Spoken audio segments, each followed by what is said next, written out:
Hello everyone, welcome to library classification. ठीक है, librarian classification में आपका स्वागत है। आज की अपनी क्लास है BLIS 04 की AACR की क्लास चल रही है और मैराथन क्लास नंबर 3 चल रही है। मैंने बच्चों को पहले भी बोला था, अभी भी बोल रहा हूँ, जब तक मेरी नेक्स्ट क्लास नहीं आती है आप वीडियो में कमेंट करते हो उतनी देर में यदि आप CCC की क्लास देख लेते हो, कम से कम 3 या 4 क्लासें देख लेते हो, तो आपके लिए ये बहुत ही बेहतरीन चीज़ साबित हो सकती है।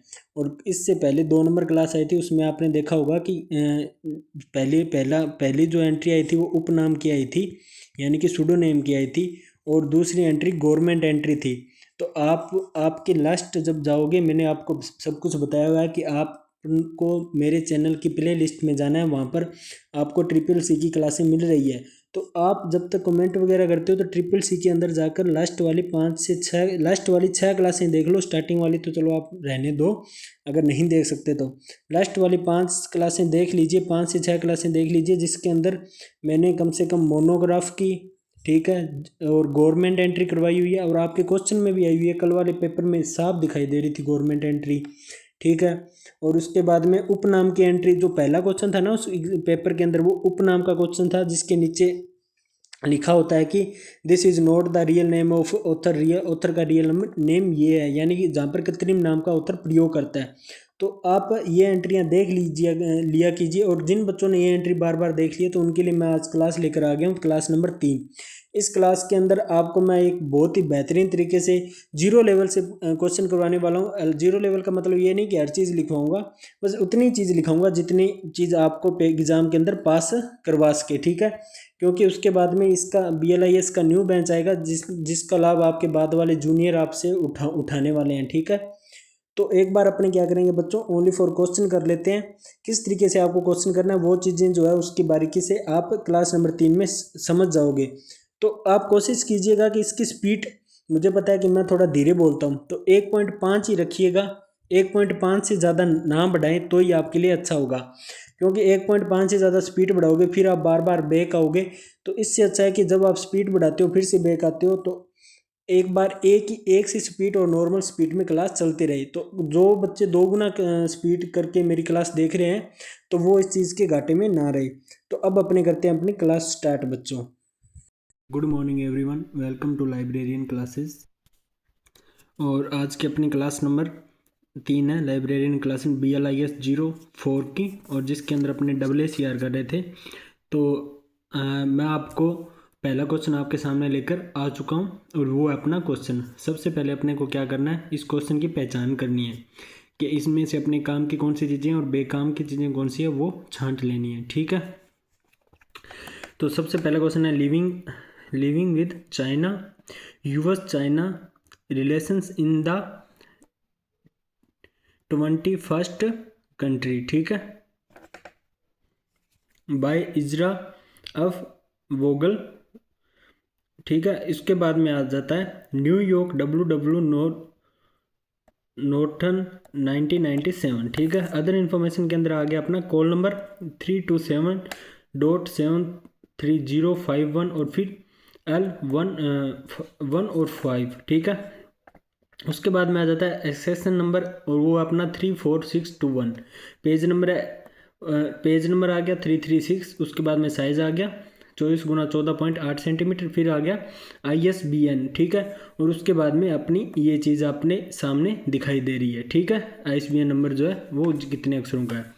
तो मैं बच्चों को क्लास शुरू होने से पहले ही अभी मैं बता रहा हूँ, क्लास तो शुरू अपनी हो ही चुकी है, लेकिन ये क्वेश्चन करने से पहले मैं बता देना चाहता हूँ कि अब अपनी कंटिन्यू क्लास रहेगी। पहले मैं सोच रहा था कि एक ही क्लास में आपके 2-3 क्वेश्चन डाल दूं, लेकिन होता ये है कि मैं एक ही क्लास में जब 2-3 क्वेश्चन डालता हूं तो वो क्लास जो है 4 से 5 GB की क्लास बन जाती है, क्योंकि कैमरा क्वालिटी की वजह से 5 या 6 GB की क्लास बन जाती है। तो पहले वो 6 GB की क्लास को कम करना पड़ता है, ताकि आप अगर 480 मेगापिक्सल करके भी देखो तो आपका नेट ना उड़े ज़्यादा, यानी कि 100-200 MB के अंदर आप एक क्लास देख लो। तो फिर उसकी क्वालिटी मुझे करनी पड़ती है 3 या 4 GB की, ठीक है। जो 6 GB की क्लास है उसकी क्वालिटी 3 GB की करनी पड़ती है, उसके बाद में अपलोड करना पड़ता है। इसलिए मेरा डबल ट्रिपल नेट लगता है और टाइम बहुत ज़्यादा लग जाता है। इसलिए मैंने सोचा कि मैं अभी आधे आधे घंटे की क्लासें डालूंगा, जब तक मैं दूसरी क्लास अपलोड करूंगा बच्चे पहली क्लास देख चुके होंगे, ठीक है। तो अपनों ने पहले क्या देखना है, सबसे पहले क्वेश्चन देखना है। अब इन क्वेश्चनों के अंदर क्या है कि मैं बहुत ही कमाल की चीज़ें जो है वो बताने वाला हूँ। बहुत सारे बच्चों का एक ही डाउट होता है कि सर कि जो टीचर हमें करवाते हैं, एंट्री करवाते हैं, वो सब्जेक्ट कैसे बना लेते हैं, उनको सब्जेक्ट कैसे पता चल जाता है, क्या इसमें श्रृंखला प्रक्रिया बनती है? तो मैं कहूँगा नहीं, AACR के अंदर बिल्कुल भी श्रृंखला प्रक्रिया नहीं बनती है, और केवल और केवल CCC के अंदर श्रृंखला प्रक्रिया बनती है। तो अब अपने क्या करते हैं, ये क्वेश्चन जो है अपना आपके सामने वो शुरू करते हैं। क्वेश्चन शुरू करने से पहले बता देना चाहता हूँ कि मेरे पास है ये बुक, इसी तरह की ओरिजिनल बुक जो है आपको वहाँ पर मिलेगी। उत्तर लिखने के लिए आपको इसी तरह के 2 बॉक्स मिलने वाले हैं आपके पेपर के अंदर, ठीक है। एक ही पेज के अंदर 2 बॉक्स होंगे। ये अलग अलग यूनिवर्सिटी के हिसाब से अलग अलग तरीके के आपको पेज मिलते हैं, लेकिन मैं बच्चों को बता देता हूँ कि कोटा यूनिवर्सिटी जो है उनके ये चीज़ें नहीं लिखी हुई आती है अकॉर्डिंग टू CCC और AACR, ठीक है। ना ही ये चीज़ लिखी हुई आएगी, ना ही ये मेन एंट्री है, एडिट एंट्री है, ये लिखा हुआ आएगा, ना ही ये लिखा होगा। उनको केवल और केवल ये 2 बॉक्स ही बने होंगे, एक बॉक्स ये होगा और एक ये। और ये बॉक्स जो यहाँ पर बना है ना, ये यहाँ पर नहीं बना होगा, ये पेज के इस कोने पर बना होगा, इधर वाली साइड इतनी जगह खाली रहेगी। और नीचे वाला बॉक्स है वो पेज के इस कोने पर बना होगा और इधर वाली साइड इतनी जगह खाली रहेगी।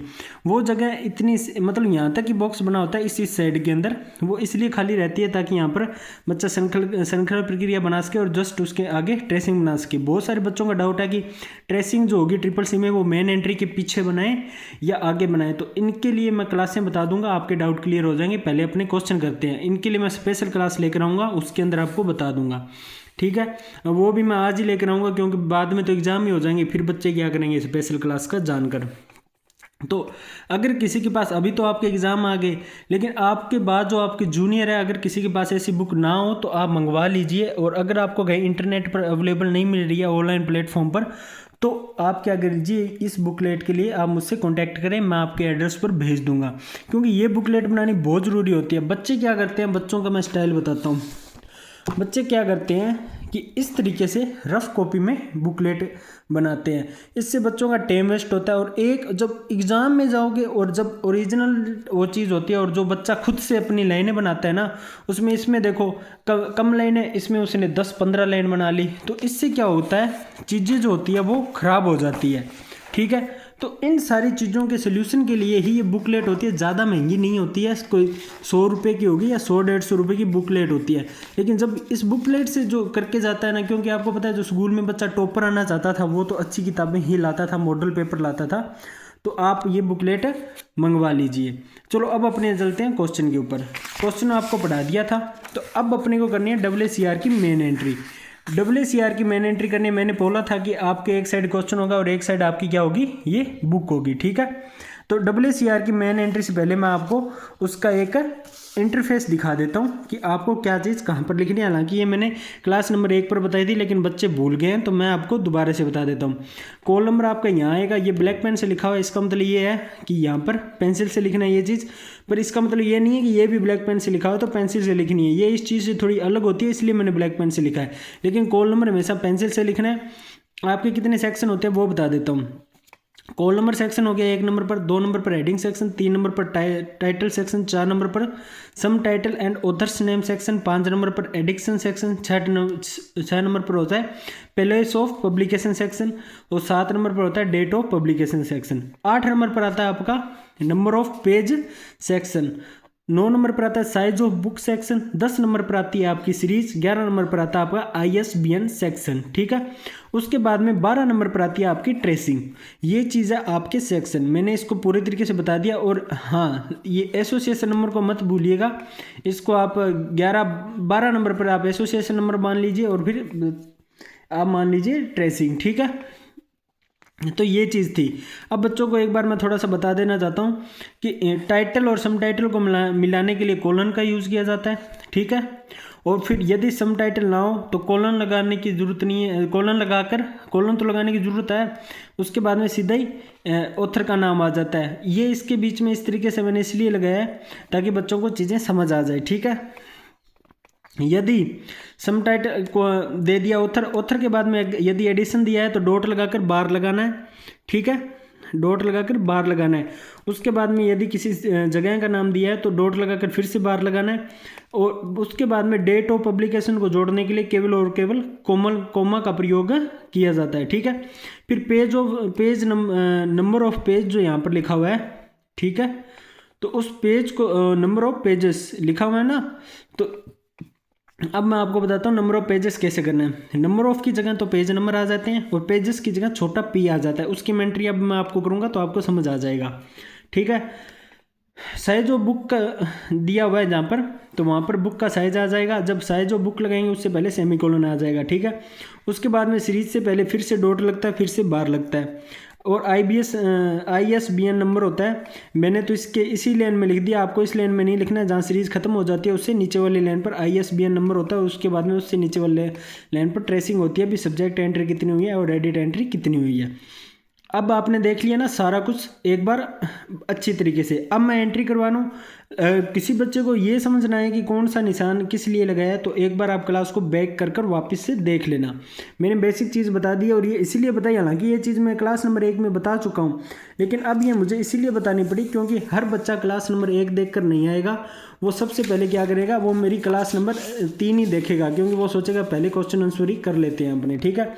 और उसके बाद में आज की क्लास में कम से कम 5 क्वेश्चन करवाऊंगा मैं आज के दिन में, जिसके अंदर आपका पूरा सिलेबस कवर कर लूँगा। उसके बाद में मैं आपको कल सुबह तक एक पूरा का पूरा ओल्ड पेपर सोल्व करवा दूंगा, ठीक है। अब चलते हैं अपने क्वेश्चन के ऊपर। सबसे पहले आ जाते हैं बच्चों अपने कॉल नंबर पर, ठीक है, क्योंकि 1 नंबर पर क्या होता है, अपना कॉल नंबर होता है, ठीक है। तो अपना कॉल नंबर कौन सा है बच्चों? कॉल नंबर है अपना 327.73051L5, ठीक है। अब मैं बच्चों को एक चीज़ बता देना चाहता हूँ। जब आप क्वेश्चन करोगे तो बहुत सारी यूनिवर्सिटी के अंदर पता है क्या सेम टू सेम ऐसा इंटरफेस मिलता है, कोटा यूनिवर्सिटी को छोड़कर। हो सकता है बाकी यूनिवर्सिटी के अंदर भी जो मैंने बताया कोटा की तरह ही मिले, कुछ भी ना मिले, लेकिन जिन यूनिवर्सिटी को ये वाला इंटरफेस मिल रहा है उनके लिए केवल मैं बता रहा हूँ। यदि आप CCC की एंट्री कर रहे हो तो CCC पर टिक कर दोगे, और यदि AACR की एंट्री कर रहे हो तो AACR पर टिक कर दोगे। तो अपने CCC की एंट्री नहीं कर रहे हैं, अपने कर रहे हैं AACR की, तो इस पर आप कर दोगे टिक। फिर आपके पास क्वेश्चन नंबर है, वहाँ पर आप 1 नंबर क्वेश्चन लगा लोगे, ठीक है। यहाँ पर आप लगा लोगे क्वेश्चन नंबर 1। उसके बाद में आपसे पूछा गया मेन एंट्री या एडिट एंट्री, तो आप मेन लगाकर यहाँ पर MAIN लिख दोगे, क्योंकि आपको बताया था ना टाइप्स ऑफ एंट्री सबसे पहले बनती है क्वेश्चन के अंदर मेन एंट्री, और उसके बाद बनती है एडिट एंट्री, फिर बनती है क्रॉस रेफरेंस एंट्री, ठीक है। ये चीज़ें आगे मैं आपको बता दूंगा। अभी अपने AACR कर रहे हैं तो इसका मतलब ये है कि कॉल नंबर यहाँ से स्टार्ट हो जाएगा, जहाँ पर हसिया लिखा होता है। 8 अक्षर आते हैं जिसमें, लेकिन इसमें 8 से ज़्यादा भी लिख सकते हैं, मैंने ये चीज़ बताई थी। तो कॉल नंबर हमेशा आपको किस चीज़ से लिखना है? पेंसिल से लिखना है। मैं पेंसिल से नहीं लिख रहा हूँ, इस ब्लैक पेन का यूज़ कर रहा हूँ, लेकिन आपको एग्जाम में पेंसिल का यूज़ करना है। यदि आप ब्लैक पेन का यूज़ करोगे तो आप फेल हो जाओगे, ठीक है। आपको केवल और केवल बच्चों पेंसिल का यूज ही करना है। मैं पेन का इसलिए कर रहा हूँ ताकि बच्चों को दिखाई दे जाए क्लास के अंदर वीडियो रिकॉर्डिंग के अंदर, ठीक है। सबसे पहले अपना आएगा कॉल नंबर। कॉल नंबर अपना क्या है? 327.73051। तो आपको पता है जब कॉल नंबर बड़ा है, जब आपने पहले ही देख लिया कॉल नंबर बड़ा है, तो आप क्या करोगे, कॉल नंबर को थोड़ा ऊपर से लिखना शुरू कर दोगे। यहाँ से लिखने की बजाय थोड़ा यहाँ से लिखना शुरू कर दोगे, ठीक है। 3270, ठीक है, 73, ठीक है, 051, फिर क्या आ गया L5। ये चीज़ ये चीज़ आपके कॉल नंबर में आपने ये चीज़ यहाँ लिख ली, ठीक है। उसके बाद में आता है कॉल नंबर सेक्शन, हो गया। उसके बाद में आता है आपका हेडिंग सेक्शन। हेडिंग सेक्शन के अंदर आपको किसकी जानकारी दर्ज करनी होती है? लेखक की।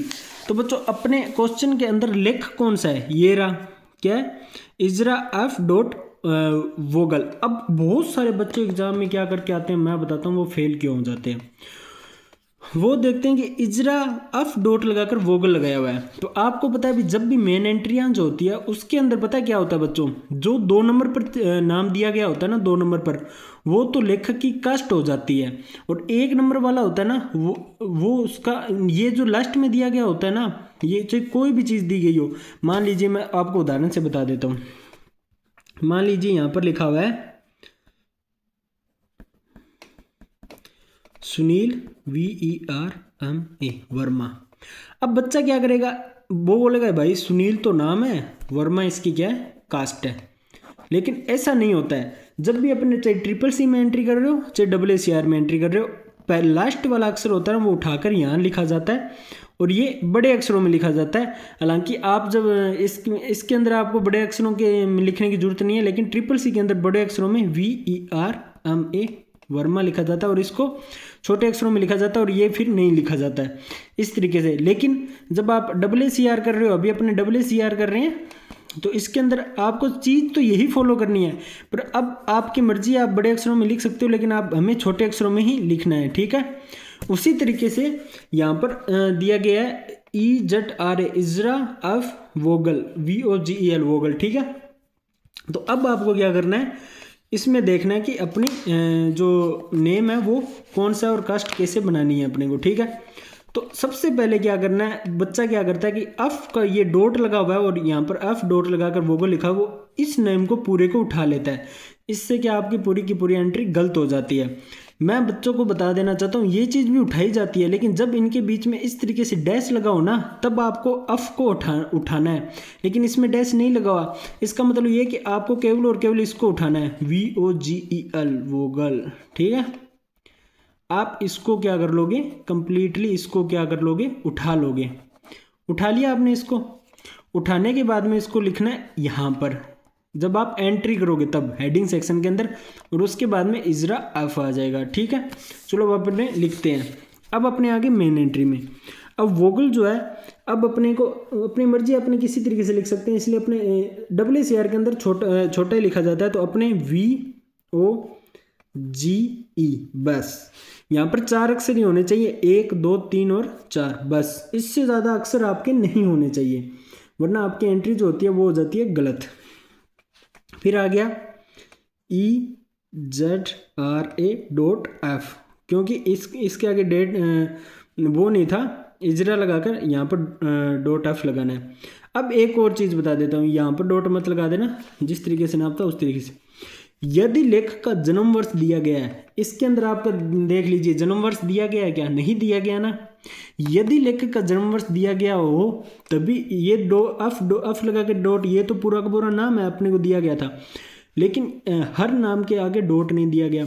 यदि लेखक का जन्म वर्ष दिया हो तभी यहाँ पर, ये तो इतना तो उसका नाम ही है, ये देख लो बच्चों, इतना तो उसका नाम ही है, अफ इजरा अफ डॉट, ये तो इसका नाम है, इसलिए मैंने डॉट लगाया, ना कि मैंने अपनी तरफ से डॉट लगाया। ये तो भाई इसका नाम है इसलिए मैंने डॉट लगाया, ठीक है। यदि लेखक का जन्म दिया हो ना तभी यहाँ पर डॉट लगकर इस तरीके से ब्रैकेट में जन्म आता है, लेकिन जब तक जन्म ना दिया गया तो अपने को ऐसा कुछ नहीं करना है। लेखक का नाम लिखने के बाद एक्टिंग सेक्शन में अपनी तरफ से डॉट नहीं लगाना, वरना एंट्री हो जाती है गलत। 2 नंबर पर आपको पता है बच्चों क्या आता है, टाइटल सेक्शन। तो अपनी बुक का टाइटल क्या है, लिविंग विद चाइना। तो अब अपने टाइटल लिखते हैं। टाइटल लिखने से पहले मैं बच्चों को बता देता हूं कि जिस तरीके से आपने हेडिंग सेक्शन से ये लिखा है, ये हेडिंग सेक्शन यहाँ से फर्स्ट वर्टिकल लाइन से शुरू होता है, इसलिए मैंने यहाँ से करवाया। जिन बच्चों को फर्स्ट वर्टिकल सेकंड वर्टिकल पता नहीं है वो क्लास नंबर 1 और 2 देख ले, ज़्यादा बड़ी नहीं है, 30 मिनट के अंदर दोनों क्लास निपटा दोगे 2 गुना स्पीड से। तो अब अपने को क्या करना है, हमेशा यहीं से शुरू करना है। कोई भी नई चीज़ होती है वो यहीं से शुरू की जाती है, फिर अगर वो कंप्लीट पूरी ना आए ना तब फर्स्ट वर्टिकल लाइन से शुरू करते हैं। अभी अपने को सेकंड वर्टिकल लाइन से शुरू करना है, यानी कि प्रत्येक नया सेक्शन अलग वर्टिकल लाइन से शुरू होगा। अब इसके बाद में आ गया लिविंग, ठीक है, ये टाइटल आ गया। टाइटल क्या है, लिविंग विद, ठीक है, living with China, CHINA।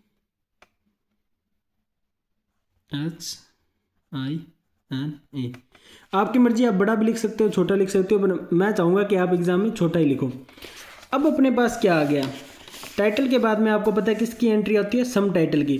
Some title की पहचान बता देता हूँ, या तो वो इस तरीके से छोटे अक्षरों में लिखा होगा या ब्रैकेट के अंदर बंद होगा। हालांकि इस अपने पास ब्रैकेट के अंदर बंद नहीं भी हो तो छोटे अक्षरों में क्या होता है, अलग ही लिखा हुआ होता है। तो अब अपने पास US China relation in the 21st countries, ये अपना है सम टाइटल। आपको पता है टाइटल और सम टाइटल को मिलाने के लिए किसका प्रयोग किया जाता है, किसका प्रयोग किया जाता है बच्चों? अभी तो बताया था, कोलन का प्रयोग किया जाता है। नोट्स नहीं बनाए क्या आपने? नोट्स बनाकर तैयार रखने आपको मैंने पहले ही बोला था। अगर नहीं बनाए तो अभी भी एक पेज पर साइड में इस तरीके से लगाकर आगे हेडिंग डालकर लिख लो कि टाइटल और सम टाइटल को मिलाने के लिए इस तरीके के कोलन का प्रयोग किया जाता है। अब अपना सम टाइटल लिख देते हैं अपने यहाँ पर, यहाँ से USCHINA चाइना। अब देखो बच्चों, यहाँ पर कैटालॉगिंग कार्ड खत्म हो गया है ना, लेकिन अपना सम टाइटल तो खत्म नहीं हुआ। सम टाइटल खत्म नहीं हुआ तो अपने को क्या करना है, दूसरी चीज जो होगी वो जस्ट यहाँ से लिखनी होगी, फर्स्ट वर्टिकल लाइन से। अब है ना, यहाँ के बाद में जस्ट दोबारा यहाँ से स्टार्ट नहीं करना है, क्योंकि अपना अभी ये कंटिन्यू हुआ है, अभी चल रहा है, तो अपने को फर्स्ट वर्टिकल लाइन से लिखना है। ठीक है, चाइना लिख दिया। चाइना लिखने के बाद में पूरा सम टाइटल लिखते हैं अपने, रिलेशन RELA, बस 4 अक्षर। 4 अक्षर से ज़्यादा इसके अंदर नहीं लिखना, वरना आप गलत हो जाओगे। इसमें केवल और केवल 4 अक्षर आते हैं। ठीक है, फिर TIONS रिलेशंस इन द, ठीक है, TWENT 5R फर्स्ट CENT। ये देखो यहाँ तक नहीं आ रहा, CEN तक आ रहा है, कोई बात नहीं है, कोई दिक्कत नहीं है। अपने आप वापस से यहाँ पर T लिखेंगे। ठीक है, TURY कंट्री, कंट्री तक आ गया ना। उसके बाद में क्या है बच्चों, एडिशन देखना है इसमें कौन सा है, देखते हैं भाई साहब। क्या आपको यहाँ पर कहीं पे एडिशन नाम का वर्ड, कोई परिंदा दिखाई दे रहा है, कोई वर्ड दिखाई दे रहा है? आप बोलोगे नहीं सर, इसके अंदर तो एडिशन है नहीं। एडिशन नहीं है, इसका मतलब ये है कि अपने को वो चीज़ छोड़ देनी है, निशान लगाने की ज़रूरत नहीं है। ज़रूरी नहीं है हर क्वेश्चन के अंदर हर चीज़ दी जाए जो मैंने आपको इस सारणी में करवा रखी है। अब ज़रूरी तो नहीं है कि यहाँ पर, इसमें तो देख ले, अब टाइटल दी, हेडिंग दी गई थी, कर ली, टाइटल की एंट्री कर ली, सम टाइटल की कर ली, ऑथर की कर ली। हाँ, सम टाइटल के बाद में क्या है, ऑथर का नेम। तो अब अपने सम टाइटल के बाद में ऑथर के नेम की एंट्री करेंगे।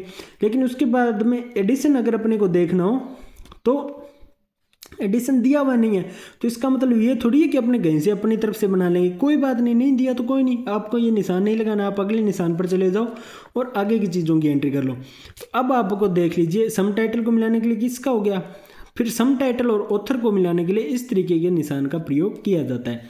तो अब इसमें ऑथर कौन सा है, अब अपने उसको देखते हैं। ठीक है बच्चों, ऑथर की पहचान मैं करवा देता हूँ क्वेश्चन में। ऑथर हमेशा वही होता है जो बाय के नीचे लिखा हुआ हो है, और कभी कभी यहाँ पर एडिट बाय, रिवाइजर बाय भी लिखा हुआ आता है, उसका मतलब वो रिवाइजर है या एडिटर है। उसकी एंट्री कोलैबोरेटर में बनती है, उसका क्वेश्चन मैं बाद में करवाऊंगा। तो इसका मतलब क्या है, इसके नीचे ये क्या है, ऑथर है। ठीक है, तो अब ऑथर को किस तरीके से लिखना है आपको, ऑथर को आपको अब पूरा इसी तरीके से लिखना है। अब इसको आगे आगे करके नहीं लिखना है। जब आप ऑथर को हेडिंग सेक्शन में लिखते हो ना, ये चीज़ आप भी नोट डाउन कर लो। जब आप ऑथर को हेडिंग सेक्शन में लिखते हो ना, जब आप ऑथर को हेडिंग सेक्शन में लिखते हैं तब तो आपको नामों को आगे पीछे करना होता है, यानी कि लास्ट वाला नाम होगा वो आगे और ये होगा 2 नंबर। जब आप ऑथर को इस तरीके से ऑथर सम टाइटल के बाद में ऑथर को मिलाओगे तो ये वाला निशान आ गया। ठीक है, टाइटल और सम टाइटल को मिलाने के लिए ये वाला निशान आया था, और ऑथर को और इनको मिलाने के लिए ये वाला निशान आ गया। ठीक है, तब आपको क्या है, ये कंप्लीट पूरा का पूरा नाम इसी तरीके से लिखना है, इसमें कोई तोड़ फोड़ नहीं करनी, आगे पीछे नहीं करना है। आपको एक बार कर लिया आपने, अब आपको सीधा सेम टू सेम ये कॉपी पेस्ट चीज़ जो होती है वो यहाँ पर लिखनी होती है। ठीक है, तो अब अपने लिख देते हैं पूरा कंप्लीट नाम, EZRA इजरा FVOGEL। ठीक है, कंप्लीट हो गया। अब अपने को ये चीज़ देखनी है कि इस क्वेश्चन के अंदर क्या क्या चीज़ अपनों ने कर ली है। ये पहली बार है जब मैं ये सारणी दिखा रहा हूँ। आगे वाली क्लासों में ये आपको सारणी नहीं दिखाऊंगा, आपको इस सारणी की बिल्कुल हेल्प नहीं लेने दूंगा मैं। अब उसके बाद में एडिशन देखना था, एडिशन नहीं है। उसके बाद में क्या होता है, प्लेस ऑफ। आप अब ऑथर की एंट्री कर ली, अब प्लेस ऑफ आ गया। ठीक है, इसलिए मैं बोल रहा था पहली क्लास देख लो, आप जिंदगी बन जाएगी, वरना बनेगी नहीं। प्लेस ऑफ से पहले कोई भी स्थान का नाम दिया गया है, देखते हैं भाई साहब कोई स्थान का नाम दिया गया है नहीं दिया गया। आप बोलोगे सर कैसी बात कर रहे हो, स्थान का नाम ये रहा, न्यूयॉर्क WWNORTO नॉर्थन 1997। मैं बोलूँगा ये तो अच्छी बात है, आपने सही बोला। स्थान का नाम तो दिया गया, तो स्थान का नाम दिया गया, तो अब अपने को क्या करना है, स्थान के नाम की एंट्री करनी है। तो एंट्री, स्थान के नाम की एंट्री से पहले आपको क्या करना पड़ेगा, एक चिन्ह चाहिए, यानी कि उस एंट्री को मिलाने के लिए एक निशान तो चाहिए। तो प्लेस ऑफ पब्लिकेशन, कोई भी प्लेस का नाम हो उससे पहले अपने डॉट और फिर हाइप लगाते हैं, ठीक है। तो लगा लो फिर अपनी एंट्री के अंदर। अब यहाँ तक तो एंट्री होगी इसकी उस लेखक की, ठीक है, वोगल तक, ठीक है। उसके बाद में अपनों ने डॉट लगाना है यहाँ पर, और फिर आपको एक छोटा सा हाइप लगाना है इस तरीके से। उसके बाद में आप पैलेस का नाम लिखोगे। क्या है अपने पैलेस का नाम, भाई साहब देख लेते हैं यहाँ पर। अपने पैलेस का नाम है न्यूयॉर्क, ठीक है, WW नॉर्थ 1997। तो अब अपने पैलेस का नाम यहाँ लिख लेते हैं, ठीक है, बिना किसी देरी के। अपनों ने निशान लगा लिया, डॉट लगाकर, हाइपर लगाकर ये निशान लगा लिया, ठीक है। अब अपने इसका नाम लिखते हैं, न्यूयॉर्क WW। बस अगर अपने पास यहाँ पर कंप्लीट पूरा नहीं आ रहा तो कोई बात नहीं है, अपने को कहाँ से स्टार्ट करना है, वापस से यहाँ से स्टार्ट करना है, क्योंकि यहाँ पर ये चीज़ पूरी नहीं आ रही है ना, इसलिए अपने को यहाँ से स्टार्ट करनी है, ठीक है। मान लीजिए यहाँ से ये चीज़ पूरी आ जाती तो अगली कोई न्यू एंट्री होती वो आपको यहाँ से स्टार्ट करनी होती। तो अभी तक तो न्यूयॉर्क क्या है, WW नॉर्थ लिखना है, NORTHN नॉर्थन 1997, ठीक है। इतनी एंट्री अपनी हो चुकी है। अब आप वापस अपनी सारणी में जाइए। अब देखते हैं भाई साहब अपने पास क्या बच गया, क्या चीज़ की एंट्री बच गई है। उसके बाद में date of publication, date of publication, ठीक है। क्या यहाँ पर अब अपने को देखना है क्वेश्चन में पब्लिकेशन शब्द दिया हुआ है या नहीं है। चलो सर चेक करवा दो, हमें करवा देते हैं। जब अपने पूरे क्वेश्चन को देखते हैं, ये पहला क्वेश्चन है इसलिए बच्चों मैं थोड़ा धीरे करवा रहा हूँ। अगला क्वेश्चन आप करोगे तब तक आप इतने ज़्यादा समझदार हो चुके होंगे, बहुत सारी चीज़ें इस क्वेश्चन से सीख चुके होंगे, तो मैं इतना धीरे नहीं करवाऊंगा, फिर आपको मैं सीधा सीधा करवाऊंगा, क्योंकि हर बच्चा आपकी तरह स्मार्ट नहीं होता है, वो 0 लेवल से क्लास करता है। तो अब इसमें से कहीं भी पब्लिकेशन लिखा है क्या, आप बोलोगे सर कहीं भी पब्लिकेशन नहीं लिखा हुआ, यहाँ रिलेशन जरूर लिखा हुआ, पब्लिकेशन कहीं नहीं लिखा हुआ, इसका मतलब पब्लिकेशन अपने पास नहीं है। तो आप बोलोगे कोई बात नहीं सर, यहाँ तक। अब ये देखो प्लेस ऑफ पब्लिकेशन लिख लिया, लेकिन डेट ऑफ पब्लिकेशन तो चाहिए ना अपने को। तो अपने पास डेट क्या थी, 1997 थी, तो डेट से पहले अपने को क्या लगाना था, कोमा लगाना था। और आप बोलोगे सर अभी तो आप बोल रहे थे इसमें पब्लिकेशन नहीं लिखा होगा, नहीं लिखा हुआ। तो यही चीज़ मैं आपको बता देना चाहता हूँ कि जो बच्चे पब्लिकेशन यहीं देखने लग जाते हैं वो सबसे बड़े माइनस में जाते हैं। जब आपको पता है कि ये पैलेस है और पैलेस के बाद में क्या है, डेट दी हुई है, तो पैलेस की डेट थोड़ी दी है, ये तो पब्लिकेशन की दी हुई है ना डेट। लेकिन तो अब अपने को क्या है, हो सकता है कि पब्लिकेशन की डेट ना हो और पब्लिकेशन की डेट के लिए अलग से लिखना हो, लेकिन अब फिलहाल तो प्लेस ऑफ पब्लिकेशन दिया गया, तो प्लेस की जगह अपनों ने ये लिख लिया, तो डेट भी तो इसी की होगी। तो 1997 से पहले अपने क्या लगा देंगे, यहाँ पर कोमा लगा देंगे, ठीक है, यहाँ पर लगा दी कोमा। अब बच्चे बोलेंगे सर सारी एंट्रियाँ होगी, अब क्या रह गया पीछे, अब रह गया नंबर ऑफ पेजेस। इस एंट्री को थोड़ा सा गौर से देख लेना, क्योंकि बहुत सारे बच्चे इसमें थोड़े से क्या होते हैं, माइनस पॉइंट में चले जाते हैं, थोड़े से चले जाते हैं, ज़्यादा नहीं जाते हैं। जब आप पेज ऑफ नंबर लिखोगे, ठीक है, पेज ये वाले पेज अपने पास, ठीक है, तब किस तरीके से एंट्री करनी है वो मैं आपको बता देता हूँ, ठीक है। आपको सेम टू सेम यही वाली चीज़ लिखनी है, पेज जो लिखा हुआ है ये नंबर आपको यहाँ लिखने हैं, ठीक है। तो अब मैं यहाँ लिखता हूँ। जब आप ये वाली एंट्री करते हो ना, तो एक लाइन छोड़ दिया करो। ये एंट्री क्या थोड़ी सभ्य लगती है, या ज़्यादा से ज़्यादा 2 लाइन, लेकिन अपने को एक लाइन छोड़नी है ताकि अपने एक कार्ड कैटलॉगिंग कार्ड में अपनी एंट्री आ जाए। तो अपने पास पेज नंबर क्या है, ये रही X336। इतना लिखने के बाद में बच्चा क्या करता है, सारणी देखता है और सारणी के बाद में जस्ट सेमीकोलन लगा देता है। सेमीकोलन ये रहा बच्चों, सेमीकोलन दिखा देता हूँ, डॉट लगाकर सेमीकोलन लगा देता है।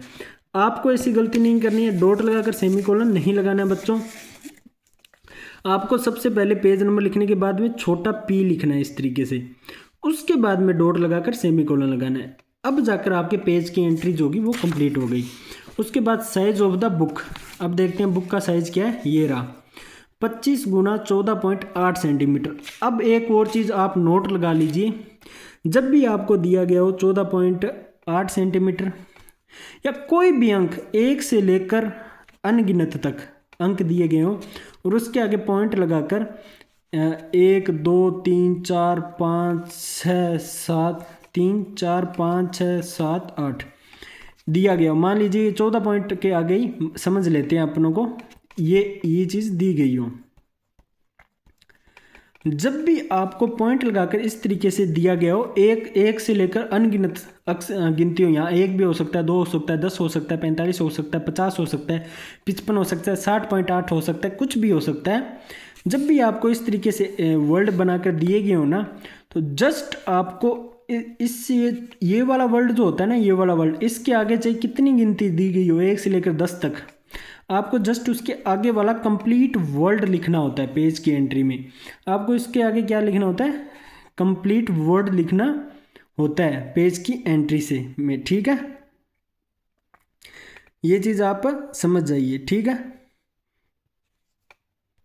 तो आपके क्वेश्चन में क्या दिया गया है, 25 गुना 14.8। इसका मतलब ये है कि ये वाला अक्षर है, इसके जस्ट आगे वाला अक्षर ही मान्य होगा, ये 14.8 नहीं माना जाता है, ठीक है। तो अब आपको पेजेस की एंट्री करनी है, ठीक है, साइज की एंट्री करनी है, ठीक है। तो साइज की एंट्री से पहले आपको पता है क्या लगता है, सेमीकोलन। तो अब अपने क्या लगा लेते हैं, सेमीकोलन लगा लेते हैं, ठीक है। यहाँ पर लगा रखा है मैंने। तो अब अपना पेज क्या था, 25 गुना 14.8 था, लेकिन अपने को क्या करना है 15, यानी कि 25 बाई 15 सेंटीमीटर। ये अपना पेज हो गया समाप्त। उसके बाद में बच्चों को क्या करना है, ठीक है, नंबर ऑफ बुक आ गया, साइज ऑफ द बुक आ गया, ठीक है, साइज आ गया, मतलब अपनों ने साइज कर लिया। अब अपने को देखना है कि सीरीज दी हुई है या नहीं दी गई। यदि सीरीज दी गई हो तो डॉट लगाकर हाइपर लगाकर आपको एंट्री लिखनी होती है। लेकिन मैंने बच्चों को पहली क्लास में बताया था कि हर चीज़ दी गई हो ये ज़रूरी नहीं होता क्वेश्चन में। तो देखते हैं अपने क्वेश्चन में सीरीज दी गई है क्या, ऊपर से नीचे तक चेक करते हैं। आप बोलोगे सर सीरीज तो नहीं दी गई, सीरीज दी गई होती तो नोट लगाकर यहाँ पर आगे कुछ बड़ा सारा ऐसे सा लिखा होता, या फिर HIP लगाकर इस तरह डॉट लगाकर यहाँ पर कुछ लिखा होता, यानी ऐसा कुछ भी नहीं लिखा हो, इसका मतलब इस क्वेश्चन में सीरीज नहीं है। तो अब आपको क्या करना है, अपनी सारणी के हिसाब से देखना है कि सर सीरीज तो नहीं दी गई है, सीरीज नहीं दी गई है तो कोई बात नहीं, अपने ने कितनी एंट्री कर ली, नंबर ऑफ पेज की एंट्री कर ली, ठीक है, साइज ऑफ द बुक की एंट्री कर ली।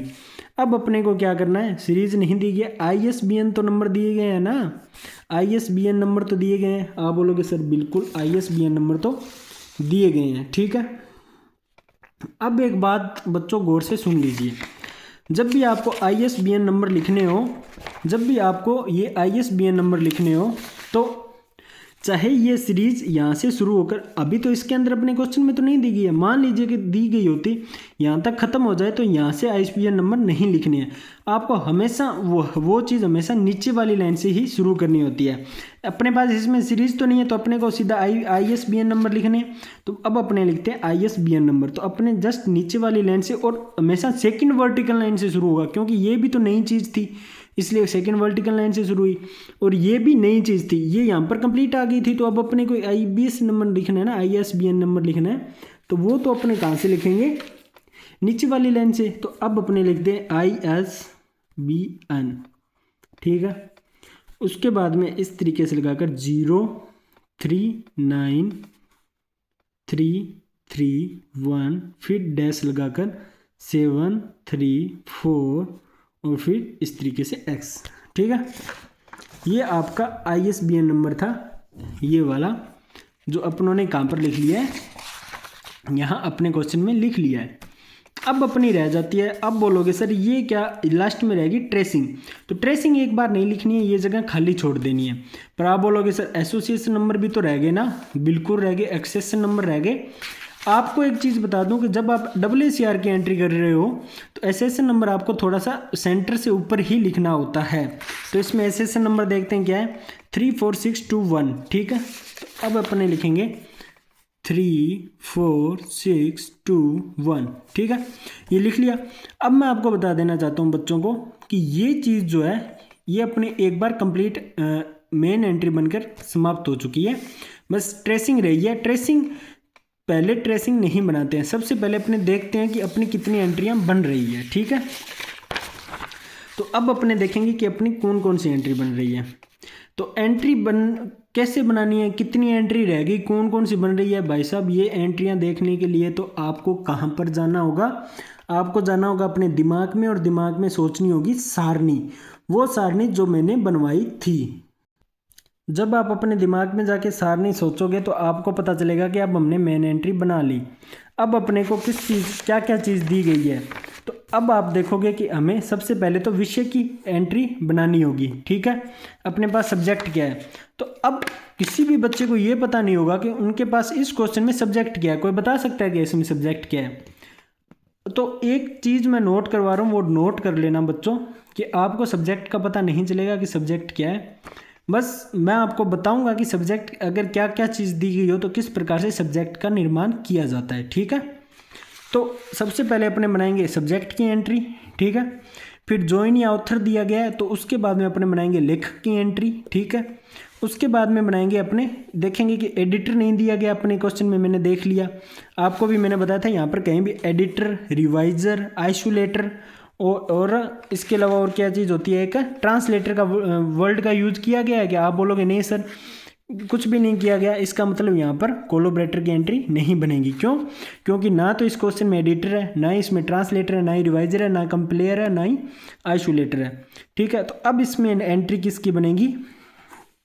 केवल और केवल बनेगी पहले सब्जेक्ट की बनाएंगे, फिर ऑथर की बनाएंगे क्योंकि ऑथर दिया गया है, उसके बाद में बनाएंगे टाइटल की एंट्री, ठीक है, सब्जेक्ट की, ऑथर की, और बाद में जॉइन या ऑथर दिया गया हो या टाइटल की, क्योंकि कोलैबोरेटर की नहीं बनेगी, अभी मैंने आपको समझा दिया।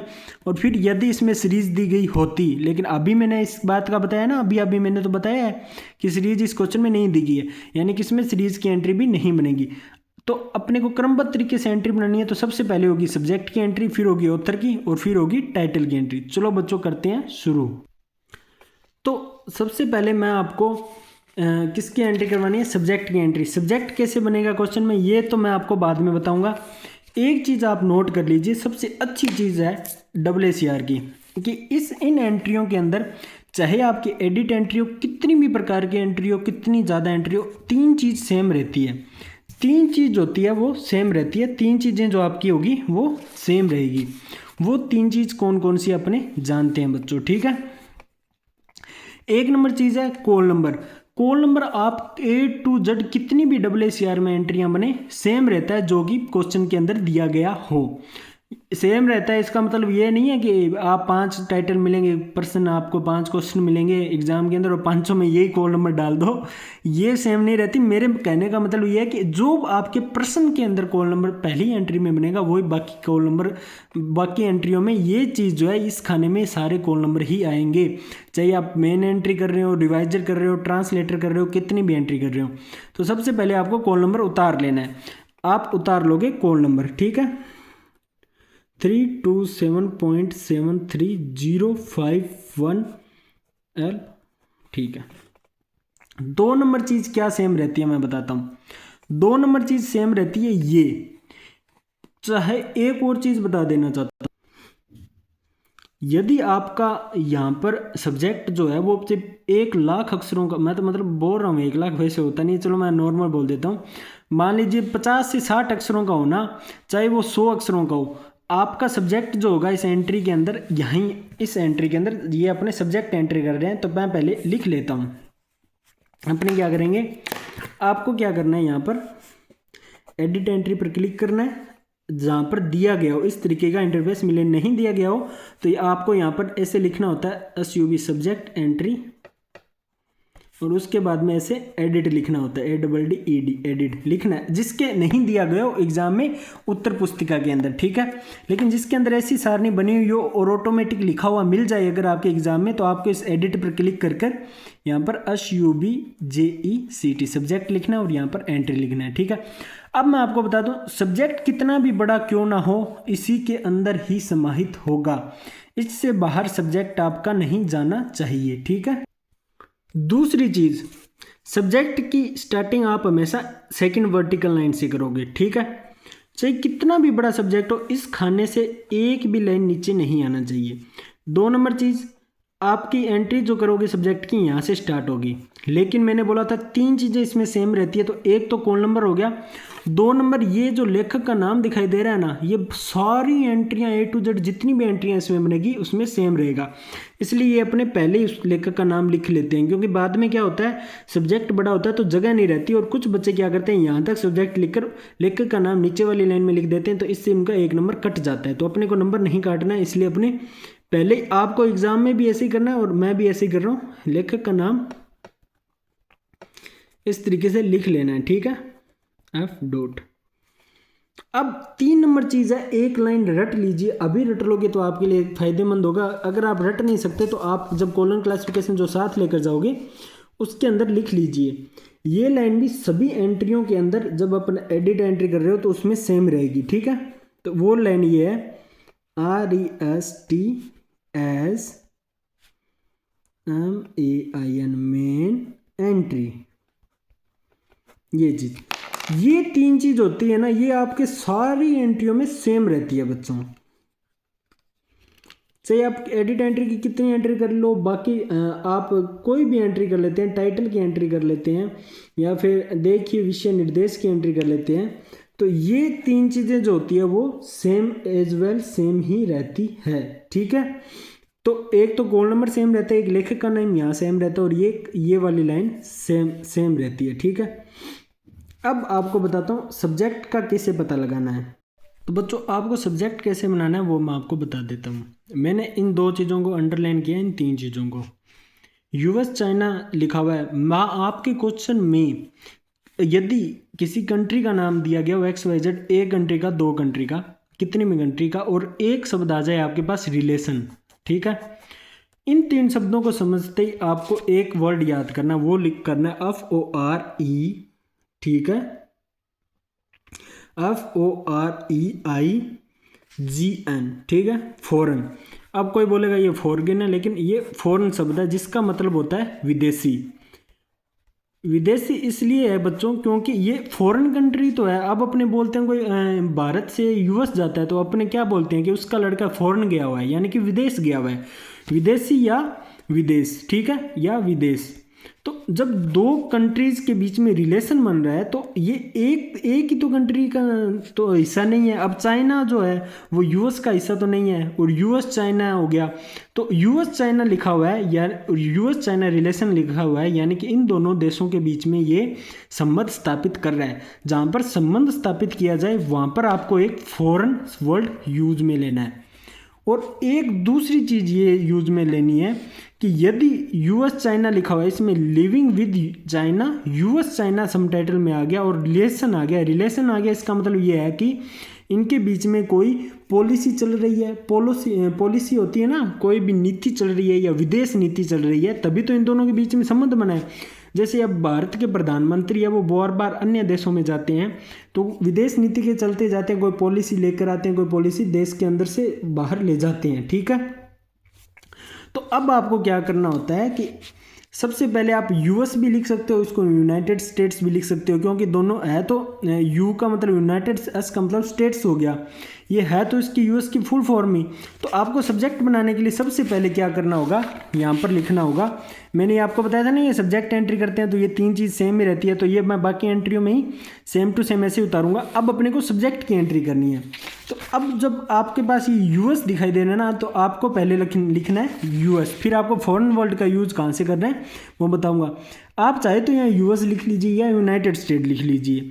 मैं यूनाइटेड स्टेट लिखना ज़्यादा पसंद करूँगा क्योंकि इससे एग्जामिनर पर अच्छा प्रभाव पड़ता है, ठीक है। यूनाइटेड STATES स्टेट्स लिखकर, आपको पता है अगर आपका टाइटल बड़ा बन रहा है, सब्जेक्ट बड़ा बन रहा है, तो आप पहले छोटे अक्षरों में लिखना शुरू कर दोगे, क्योंकि आपको लिखना तो इसी के अंदर पड़ेगा, इससे बाहर नहीं लिख सकते। फिर आपको डॉट लगाकर जब 2 देशों के बीच में संबंध स्थापित हो रहा हो तो FOREIGN GN फॉरन, यानी कि फॉरन लिखना होगा। उसके बाद में जस्ट आपको बस एक वर्ड जो है उसके अंदर डालना है, एक वर्ड इसके अंदर डालना है, इन दोनों देशों के बीच में फॉरन लगाना है, क्योंकि ये विदेशी हो गया ना। यूएस के लिए चाइना विदेशी है, चाइना के लिए यूएस विदेशी है। उसके बाद में आपको जस्ट रिलेशन लिखना है, और रिलेशन लिखने के बाद में आपको दोबारा से किसका नाम लिखना है, चाइना का नाम लिखना है। इससे आपकी सब्जेक्ट की एंट्री हो जाएगी, ठीक है। क्योंकि यूनाइटेड स्टेट्स फॉरेन रिलेशन किसके साथ बना रहा है, किसके साथ बना रहा है, चाइना के साथ तो बना रहा है। तो चाइना का नाम अभी तक तो आया नहीं है, तो अभी लिखना तो पड़ेगा ना अपने को यहाँ पर। तो उसके बाद में फॉरेन के बाद में RELATION। अब एक चीज़ और, आप बोलोगे सर आपका यहाँ पर समाप्त हो गया था, तो आपने फर्स्ट वर्टिकल लाइन से एंट्री क्यों शुरू नहीं की। ऐसी गलती मत कर देना, फेल हो जाओगे एग्जाम के अंदर। आपको फर्स्ट वर्टिकल अगर यहाँ पर आपका नहीं कंप्लीट आता है तो आपको फर्स्ट वर्टिकल लाइन से शुरू नहीं करना है। सब्जेक्ट आपका इसी में आएगा। आपने ये हेडिंग सेक्शन का, ये जो लेखक का नाम था VOGEL वोगल, पहले मैं GE तक ही करवा रहा था, L मैं लिखना भूल गया था, ये L मैंने अभी लिखा है, और ऊपर भी मैंने अभी L लिख लिया है, ठीक है। तो आपको केवल और केवल लेखक का नाम ही यहाँ से शुरू करना है, बाकी सब्जेक्ट का नाम ऊपर सेकंड वर्टिकल लाइन से शुरू करना है, यहाँ पर कंप्लीट ना आए तो भी, ठीक है।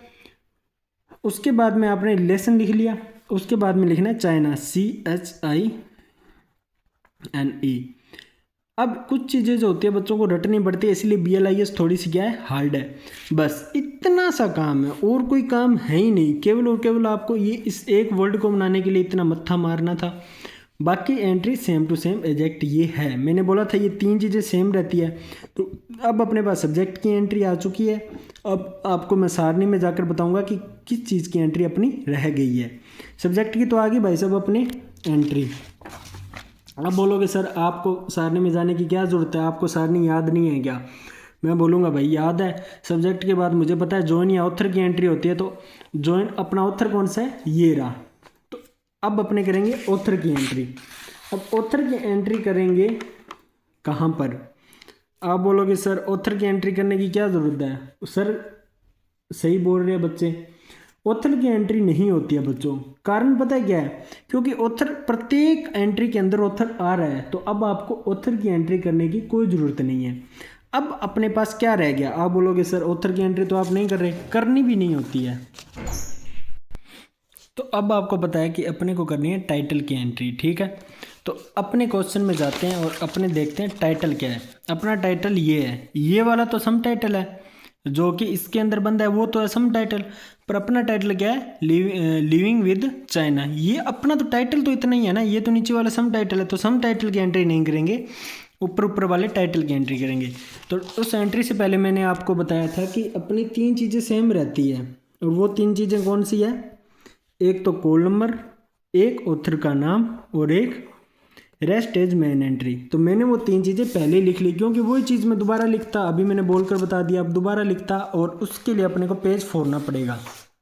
एक चीज़ और, अभी इसका मैंने, आप देख रहे हो बच्चों, जब मैं पेज फोड़ रहा हूँ तो इसका सेकंड पेज है, ये वाला पेज खाली है। ये तो बुकलेट लाते हैं तो उस बुकलेट के लिए खाली है। ये खाली इसलिए लिखा गया है क्योंकि बहुत सारे यूनिवर्सिटी के अंदर और अपने बुक के अंदर भी मेन एंट्री के जस्ट पीछे जब CCC करवाते हैं तब यहाँ पर ट्रेसिंग बनती है, इसलिए खाली छोड़ा गया है। लेकिन अपने WCR कर रहे हैं तो ट्रेसिंग इसी के अंदर बनेगी। तो ये CCC और WCR के हिसाब से बुकलेट बनाई गई है। और ये बुकलेट अगर आप ऑर्डर कर लेते हो तो सोने पर सुहागा हो जाता है। और जब आपके सीनियर आएंगे या कुछ नए बच्चे जो अभी BLIS करना स्टार्ट किया है जिन्होंने, और वो इसके बारे में जानना चाहते हैं, तो वो एक बार ये बुकलेट जो है वो ऑर्डर कर लीजिए। अगर आपको नहीं मिल रही है तो आप मुझे मैसेज कीजिए, कमेंट कीजिए, मैं आप तक ये बुकलेट पहुंचा दूंगा, ठीक है। मैंने बोला था ये तीन चीज़ें सेम रहती है, बोला था या नहीं बोला था। आप बोलोगे सर बोला था, तो मैंने पहले ही लिख लिया कॉल नंबर, ऑथर का name, rest as main entry. अब अपने को करनी है टाइटल की एंट्री। पहले सबसे पहले अपनों ने किसकी एंट्री की, एक बार मैं आपको क्या दिखा देता हूँ, सारणी दिखा देता हूँ। ये रही सारणी। इसके अंदर पहले अपनों ने की मेन एंट्री की एंट्री, ठीक है। और उसके बाद में अपनों ने एंट्री की थी एडिट एंट्री। एडिट एंट्री के अंदर की थी सब्जेक्ट की एंट्री। मैंने बोला था जॉइन और ऑथर की एंट्री, प्रत्येक एंट्री में जॉइन और ऑथर का नाम आ जाता है, इसलिए लेखक की एंट्री नहीं की जाती है। कोलोबरेटर की एंट्री इसने नहीं कर रहे हैं क्योंकि ना तो इस क्वेश्चन में एडिटर है, ना ही ट्रांसलेटर है, ना ही रिवाइजर है, ना ही कंप्लेयर है, ना ही आइसोलेटर है। ठीक है, अब अपने करनी है सीधी टाइटल की एंट्री। इसे हिंदी में आख्या प्रविष्टि भी बोलते हैं, या फिर मैं थोड़ा पास में ले जाकर बता देता हूँ, आख्या प्रविष्टि बोलते हैं या शीर्षक प्रविष्टि बोलते हैं। फिर अपने करते हैं टाइटल की एंट्री। टाइटल की एंट्री करने के लिए आपको क्या करना होता है, तीन चीज़ें तो सेम रहती ही है। अब अपने टाइटल की एंट्री करें तो आपको, यदि बच्चे के पास इस तरीके का इंटरफेस है कि ऑलरेडी चीज़ें लिखी हुई है, तो आप केवल और केवल एडिट एंट्री पर यहाँ पर इस तरीके से क्लिक करोगे और यहाँ पर TITLE टाइटल, बस टाइटल लिखोगे। यदि आपके पास में ये सब कुछ नहीं लिखा हुआ है तो आपको क्या करना है, सबसे पहले टाइटल लिखना है TITLE टाइटल, और फिर ब्रैकेट में लिखना है आपको ADDED एडिट। ठीक है, बस ये इतनी सी चीज़ होती है। कुछ बच्चों के पास केवल और केवल ये बॉक्स बने हुए होते हैं उत्तर पुस्तिका में, तो आपको ऐसे ऊपर लिख देना है ताकि एग्जामिनर को क्या हो जाए, अंदाज़ा हो जाए कि बच्चा किसकी एंट्री कर रहा है। हालांकि यहाँ पर ऑलरेडी लिखा हुआ आ रहा है, लेकिन प्रत्येक यूनिवर्सिटी के आंसर शीट में ये चीज़ लिखी हुई नहीं होती है। ठीक है, अब अपने बढ़ते हैं अपने क्वेश्चन पर। क्वेश्चन पर बढ़ने के लिए अपने को टाइटल का पहले पता होना चाहिए कि टाइटल कौन सा है। तो अब अपना टाइटल है ये, टाइटल देख लीजिए क्वेश्चन के अंदर, लिविंग विथ चाइना। तो अब अपने को क्या करना है, उसका एंट्री करनी है। तो यहाँ से लिखना स्टार्ट करेंगे, LIVING लिविंग, ठीक है, with WITH with China, CHINE। देखो बच्चों, BLIS 0 फोन में सब्जेक्ट बनाना थोड़ा सा हार्ड होता है, थोड़ा पहचान हार्ड होती है। बाकी चीज़ जो होती है, एंट्रियाँ बहुत सरल होती है। DLIS में इतनी सरल नहीं होती है। ठीक है, CCC की एंट्री, उसके लिए काफ़ी सारी चीज़ें लिखनी होती है, ये वाली लाइन बहुत बड़ी लिखनी होती है। ठीक है, तो आपकी ये सब्जेक्ट टाइटल एंट्री बनकर क्या हो चुकी है, कंप्लीट हो चुकी है। ठीक है, अब देखते हैं बच्चों, एक बच्चे का कल मेरे पास मैसेज आया था कि सर हमें कौन सी एंट्री नहीं करवा रहे हैं, ये वाली एंट्री नहीं करवा रहे हैं, संदर्भ प्रविष्टि यानी कि रेफरेंस एंट्री, यानी कि इनसे संबंधित इनके संदर्भ की एंट्रियां नहीं करवा रहे हैं। तो अब अपने क्या कौन सी एंट्री करेंगे, सब्जेक्ट सी रेफरेंस, सब्जेक्ट सी रेफरेंस एंट्री करेंगे। तो अपने को सब्जेक्ट सी रेफरेंस एंट्री करनी है। तो यहाँ पर कौन सी एंट्री है, REFERENC रेफरेंस एंट्री। ठीक है, तो आपको क्या करना पड़ता है, जिन बच्चों के यहाँ पर मेन एंट्री और एडिट एंट्री लिखा हुआ है, वो उनमें से कहीं इन पर तो क्या कर देगा, काटा मार कर देगा अगर इस तरीके से लिखा हो। और यहाँ पर क्या लिखेगा, REFERENCE रेफरेंस एंट्री। ठीक है, ENTRES एंट्रीज नहीं करना, ENTRY, बस ENTRY। ठीक है, इतना ही करना है। रेफरेंस एंट्री इस तरीके से आपको इस सारणी के ऊपर लिखनी है। मैंने बोला था प्रत्येक चीज आपके प्रत्येक क्वेश्चन के अंदर तीन चीज़ सेम रहती है, कॉल नंबर, लेखक का नाम और ये लाइन।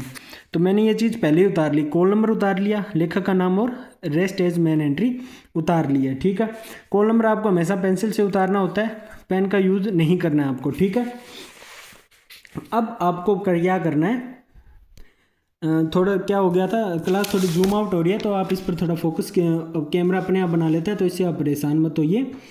अब आपको क्या करना है, आप बोलोगे सर अब हमें करनी है रेफरेंस एंट्री, और रेफरेंस एंट्री के अंदर आपको किसकी एंट्री करनी है, सब्जेक्ट की एंट्री करनी पड़ेगी। नेम टाइटल रेफरेंस एंट्री नहीं करनी है, आपको करनी है सब्जेक्ट की एंट्री, यानी कि सी रेफरेंस एंट्री। तो आप इसमें सी रेफरेंस एंट्री भी लगा सकते हैं, या फिर इस तरीके से SUBJECT सब्जेक्ट लगा सकते हैं साइड में। तो अब अपना सब्जेक्ट क्या था, आपको मैंने अभी सब्जेक्ट बनाना बताया था ना, कि सब्जेक्ट कैसे बनाते हैं, कि यदि दो कंट्री दी गई और रिलेशन दिया गया हो तो आपको फॉरेन शब्द का यूज़ करना है। पहले आपने यूनाइटेड स्टेट लिखना है, फिर फॉरेन लिख दिया। ठीक है, फॉरेन लिखकर रिलेशन लिखकर चाइना लिख दिया। ठीक है, इसी तरीके से आपको सब्जेक्ट की रेफरेंस एंट्री बनानी है। तो अब आपको दो वर्ड यूज़ करने हैं। मैंने पहले ही बोला था कि या तो फॉरेन और पॉलिसी वर्ड जो होता है वो रेफरेंस एंट्री में यूज़ किया जाता है, और ये एडिट एंट्री में यूज़ किया जाता है। ठीक है, और आप फॉरेन पॉलिसी एक साथ भी यूज़ कर सकते हो, इससे दिक्कत नहीं आती, लेकिन लगभग सही है, एग्जैक्ट एंट्री के अंदर केवल एक वर्ड यूज लिया जाता है। ठीक है, तो अब आपको क्या करना है, सब्जेक्ट अपना क्या था, यूएस चाइना, ठीक है। तो यूनाइटेड स्टेट लिखूंगा मैं यहाँ से सबसे पहले, यूएस, आप यूएस भी लिख दो कोई दिक्कत नहीं है, आप पूरा लिख दीजिए यूनाइटेड स्टेट, तो उससे भी कोई दिक्कत नहीं होती है, ठीक है। तो UNTTED यूनाइटेड STATE स्टेट्स। अब आपको क्या लिखना है, फॉरेन, FOREIGN फॉरेन। अब उसके बाद में आपको क्या लिखना है, एक वर्ड और लिखना होता है, वो लिखना होता है पॉलिसी। मैंने बोला था दो देशों में संबंध बन रहे हैं तो कोई नीति, विदेश नीति के थ्रू ही कोई प्रधानमंत्री जाता है, तो विदेश नीति के लिए आपको पॉलिसी वर्ड का यूज करना पड़ता है, POLICY पॉलिसी, ठीक है। अब आपकी क्या है, इसकी कंप्लीट एंट्रियां बन चुकी है, ठीक है। इसमें अपनों ने कितनी एंट्रियां बनाई वो अपने एक बार चेक कर लेते हैं। सबसे पहले अपनों ने मेन एंट्री बनाई थी, उसके बाद में बनाई थी टाइटल की, उसके बाद में बनाई थी सब्जेक्ट की एंट्री, अपनों ने इनका सब्जेक्ट बनाया था, उसके बाद में टाइटल की एंट्री बनाई थी लिविंग विद चाइना, और उसके बाद में बनाई है सब्जेक्ट की रेफरेंस एंट्री, यानी कि सी रेफरेंस एंट्री बोल सकते हैं इसे, बनाइए। तो कितने प्रकार की एंट्रियां हो जाती है, उनको क्या लिखना होता है ट्रेसिंग में। तो सबसे पहले अपनी कौन सी एंट्री थी, कौन सी एंट्री थी, ये वाली सब्जेक्ट एंट्री। तो सबसे पहले आपको इस यहाँ पर इसको सब्जेक्ट एंट्री को लिखना है। तो अब यहाँ पर अपने शॉर्ट यूज करेंगे। सब्जेक्ट एंट्री आपको मैंने बताया था ना कि बाद में कहाँ पर ट्रेसिंग कैसी तरीके से बनती है, इस तरीके से बनती है, ठीक है।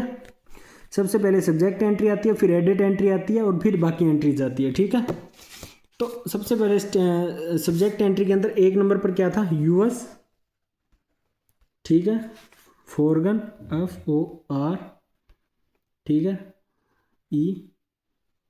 EIGN फॉरगन, चाइना, ठीक है, रिलेशनशिप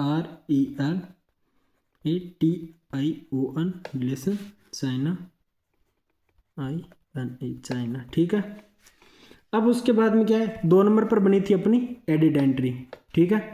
तो अब अपने एडिट एंट्री किसकी बनी थी, टाइटल की, ठीक है, लिविंग विथ चाइना। तो अब अपने क्या लिखेंगे यहाँ पर, LIVING living with, WITH with, and China, CHINA China. 3 number अपने किसकी एंट्री बनी थी, टाइटल की एंट्री बनी थी US फॉरेन पॉलिसी, ठीक है। तो अब अपने यहाँ पर क्या लिखेंगे, नंबर 3 लगाएंगे, और अपने क्या लिखते हैं, US। अब यहाँ पर आपको शॉर्ट में लिखना है क्योंकि आपके पास जगह कम होती है, आपको सीमित कैटलॉगिंग कार्ड के अंदर ही लिखना है। तो अब यहाँ पर या तो मैं यूनाइटेड स्टेट लिखता तो इतना बड़ा हो जाता, इसलिए मैंने सीधा ही ट्रेसिंग बना रहा है यहाँ अपने, तो US लिखना है, ठीक है। तो 3 नंबर की एंट्री अपने क्या थी, US, ठीक है, यूनाइटेड स्टेट, फिर क्या था, FOREIGN foreign policy, POLICY policy. अब आपका पूरा का पूरा कंप्लीट क्वेश्चन बनकर तैयार हो चुका है।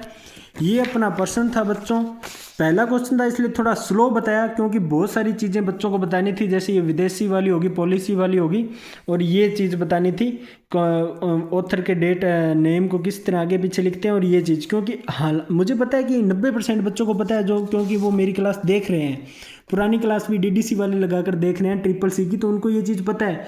लेकिन जिन बच्चों को ये क्लास पहली बार मिल रही है उनको नहीं पता, तो केवल और केवल उनके लिए बच्चों मैं ये चीज़ लेकर आया हूँ, ठीक है। पहले अपनों ने मेन एंट्री बनाई, फिर सब्जेक्ट की एंट्री बनाई जिसके अंदर ऑथर की एंट्री आ चुकी थी, इसलिए अपनों ने ऑथर की एंट्री नहीं बनाई, फिर टाइटल की एंट्री बनाई थी, ठीक है। यहाँ पर भी इस तरीके से भी एंट्री बन सकती है, जिनके पास नहीं लिखा हो वो इस तरीके से बनेगी, ठीक है। उसके बाद में अपनों ने रेफरेंस एंट्री बनाई, वो भी सब्जेक्ट की बनाई थी, उसके अंदर एक वर्ड जोड़ दिया था पॉलिसी। सभी एंट्रियों के अंदर एक चीज़ कॉमन रहती है, 3 चीज़ कॉमन रहती है, वो चीज़ें हैं कॉल नंबर, ऑथर का नेम, और एक ये वाली line rest as main entry. तो कॉल नंबर, ऑथर का name, rest as main entry, केवल मेन एंट्री को छोड़कर, मेन एंट्री में ये वाली लाइन नहीं होती है, बाकी सभी एंट्रियों में ये वाली लाइन जरूर होती है। कॉल नंबर हो गया, ऑथर का नेम हो गया, और ये सब्जेक्ट एंट्री में भी सेम थी, टाइटल एंट्री में भी ये 3 चीज़ सेम थी, और रेफरेंस एंट्री में भी ये 3 चीज़ सेम थी। तो ये आपका आज का ये पहला क्वेश्चन हो चुका है। आप ये वाला क्वेश्चन करो, तब तक मैं 2 नंबर क्लास रिकॉर्ड करता हूँ और आपके लिए ऑथर प्लस सीरीज की एंट्री लेकर आऊँगा, फिर डबल ऑथर की एंट्री भी लेकर आऊँगा, ठीक है। थैंक यू सो मच बच्चों।